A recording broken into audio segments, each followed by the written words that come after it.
10 लाख बात 10 लाख की कर रहा हूँ। 10 लाख पे आप बात करेंगे कि हमारे जो गवर्नमेंट है, जो आरजेडी की जो अभी गवर्नमेंट है, ये 10 लाख रोजगार अभी तक क्यों नहीं दे पाए? अभी एक दिन में तो नहीं हो पाएगा हमारा। सर उन्होंने बोला था जिस दिन हम साइन करेंगे। नमस्कार, आदाब, सत श्री अकाल। मैं रवि राठौर और अभी मैं मौजूद हूँ राष्ट्रीय जनता दल के कार्यालय में। सर एक चीज मैं जानना चाहता हूँ कि अभी जो बजट आया है गवर्नमेंट का, उस बजट से आप संतुष्ट हैं? ये बजट पूरी तरह से आम जनता के लिए एक छलावा है। कॉरपोरेट जगत को एक बेल आउट पैकेज देने की कोशिश की गई है, जो आज से ही नहीं, 2014 से लगातार उद्योगपति मित्रों को वो सहयोग करते रहे हैं। मनमोहन सिंह ने जितना रिबेट यूपीए 1 और 2 में बैंक लोन इनका माफ नहीं किया हुआ, उसका 15 गुना लोन इन्होंने माफ किया है, कम से कम 15 लाख करोड़। उन्होंने 10 सालों में 1 लाख करोड़ के आसपास कुछ ऐसे बिजनेसमैन जो बहुत घाटे में चल रहे थे, उनका बैंक लोन आ गया था, और इन्होंने 15 लाख करोड़ अपने मित्रों का, जो फायदे में चल रहे हैं लोग, उनका माफ किया। और वो पैसा लाए कहां से?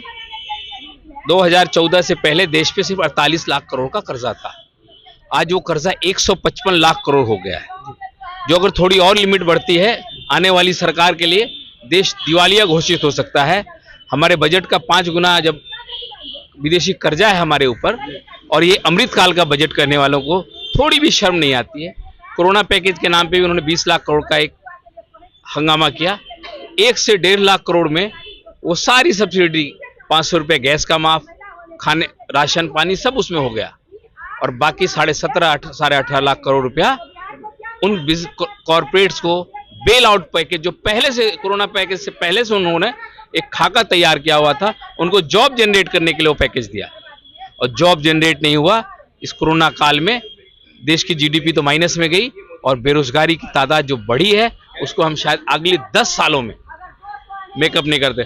और वो पैसा अगर डायरेक्ट अनएम्प्लॉयड लोगों को मुद्रा योजना में दे देते, प्रधानमंत्री मुख्यमंत्री उद्योग योजना है उसमें डाल देते, अगर ये 18 लाख करोड़, तो देश के कम से कम कई करोड़ युवाओं का भला हो सकता था, और वो अपने जो बेरोजगार हो गए थे उनको कुछ रोजगार मिल सकता था। आज इसने 2 लाख लिमिट बढ़ाई, लेकिन उसमें क्या किया, जो मेडिक्लेम पैसा था वो टैक्स रिबेट में जाता था। हाउसिंग लोन अगर किसी के ऊपर है तो टैक्स रिबेट में जाता था, उसको मेडिक्लेम को और हाउसिंग लोन को, उसको भी इन्होंने टैक्स के दायरे में लाने का काम किया है, उसकी इनकम में लाने का काम किया है, जो पूरी तरह से मिडिल वर्ग और गरीब निम्न मिडिल वर्ग के लिए बहुत सी धोखा का बजट है। और जो इनकी पॉलिसी रही है, हर घर से कम एक व्यक्ति को 2 सिलेंडर कम से कम एक परिवार को लगता है। जब 400 में सिलेंडर मिलता था, आज 1100 मिलता है। एक परिवार से 1400 रुपया लेते हैं। एक परिवार में अगर 5 मोबाइल है, एक मोबाइल आउट गोइंग रख के 30-30 रुपए की इनकमिंग हम रख सकते थे, लेकिन तीनों तो 300-300 रुपए का 5 मोबाइल, वो 1500 रुपया, तो 1000 रुपया वहां भी हमारा जा रहा है।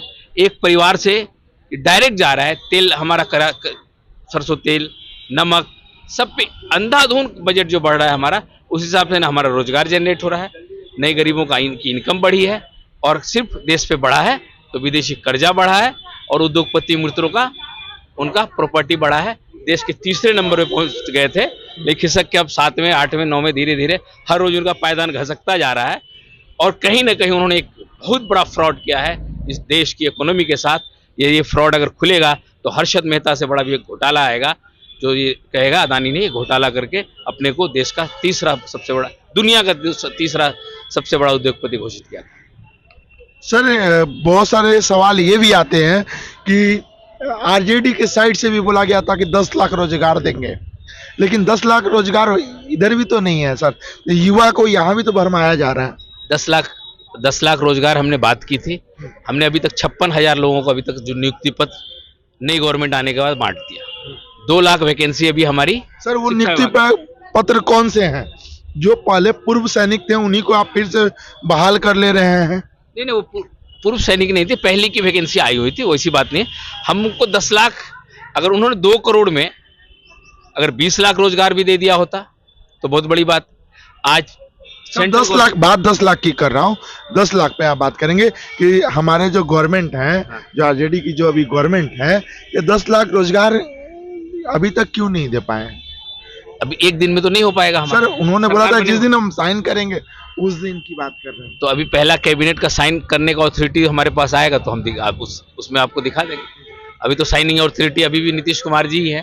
तो साइनिंग ऑथोरिटी जब हमारी होती तो हम आपको दे देते पहले, क्योंकि उस वक्त हमारी प्लानिंग थी कहाँ कहाँ पोस्ट क्रिएट करने हैं, बजट हमारे अनुरूप आता, हम सब कुछ कर लेते।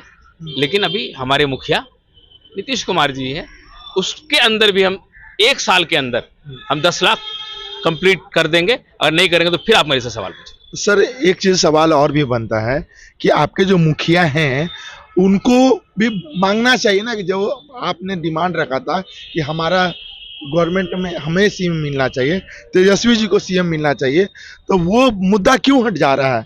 आप नीतीश जी के साथ क्यों नतमस्तक हो जाए? अपना नतमस्तक है ना, वो नतमस्तक है, और इस तरह के शर्त कभी नहीं लगाया गया। अगर कोई ऐसा बाइट है तो आप दिखा दीजिए। तो सर आप नहीं चाहते हैं कि तेजस्वी जी सीएम बने?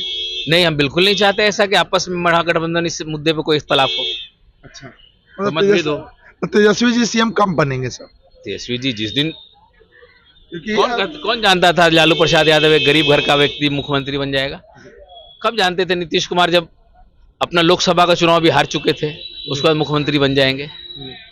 परिस्थितियां ऐसी बनती है कि नीतीश कुमार खुद हैंड ओवर करना चाह रहे हैं, लेकिन स्थिति परिस्थिति अभी अनुकूल नहीं हुई है। जिस दिन अनुकूल होगी उस दिन इनको सर बजट आपके अनुकूल नहीं है, गवर्नमेंट आपके अनुकूल नहीं चल रही है, नहीं लग रहा उथल पुथल चल रहा है आरजेडी में? हमारे अनुकूल सब चल रहा है। हम सामाजिक न्याय के लोग हैं, हम सोशल जस्टिस वाले लोग हैं, और सब काम हमारे ही अनुकूल हो रहा है। और नीतीश कुमार भी कहीं ना कहीं हमारे ही पार्ट है, सोशल जस्टिस के पार्ट है, और वो इस डायरेक्शन में काम कर रहे हैं। हमारा पहला है गरीबों को न्याय देना, उस दिशा में हम बहुत सक्सेस हैं बिहार के अंदर। धन्यवाद सर।